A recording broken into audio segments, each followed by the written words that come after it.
Hola chicos, en este video vamos a hablar de los verbos parecidos a gustar. We're going to be talking about verbs that are similar to gustar in this video. We're actually not going to talk about gustar, and in a little bit in our next videos you'll understand why that is. So these are called gustar-like verbs. I've also referred to them as backwards verbs, and we're going to look at why they're called that. So the ones we're going to focus on today are interesar, aburrir, and encantar. So they're backwards from English. So what does that mean? Well, we say things in a certain word order in English, and in Spanish we're going to say them in the reverse order. We're going to say them backwards. So, for example, in English we would say school interests me. School is, performing the action. School is doing the interest, and it is interesting to who? It's interesting to me. So we could express this a couple different ways. We could say it is interesting to me, or I'm interested in it. Okay? But we're going to go with this first setup, and that's what this looks like. We're going to say me interesa la escuela. So see how we did that in the reverse order there? First we said who it was interesting. Well, it's interesting me, right? It's keeping my interest. It's captivating me. And then we have our verb interesa. And then we have the thing that's captivating my attention or interesting me. That is that. So again, where the line before we crossed out the other options, we're not saying I'm interested in school. You can say that in a different way, but that's not what we're doing. You can say that school is interesting, but that would be with the verb es. This is a different way to say that school interests me. Me interesa la escuela. And we know that me means to me. If I were to say school interests you, then it would just say te interesa la escuela. So, we do the same thing with boring, which is aburrir, which is a nice little cognate. So golf bores her. Well, again, we're not going to say golf is boring. That would be with the verb es, right? We're not going to say she is bored. That would be with está.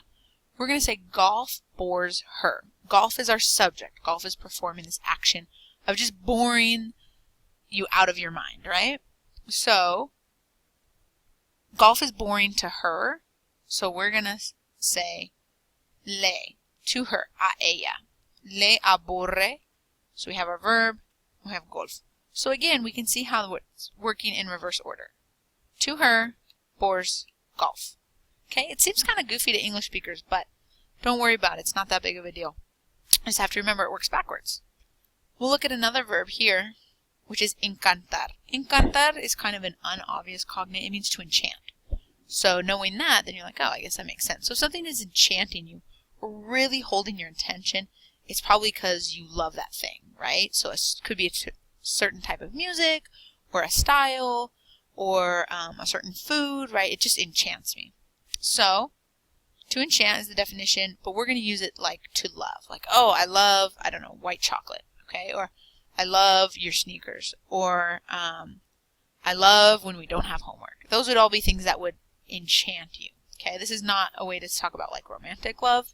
Of course, it's things that hold your attention, that captivate you. So we could say your shoes enchant me. So that sounds goofy in English, but basically I love your shoes, right? So what's enchanting me? Well, again, we're going to go with the original setup here. Your shoes enchant me. The message is similar to these, but we're not going word for word translation. So the way we say it in Spanish is me encantan tus zapatos. Okay?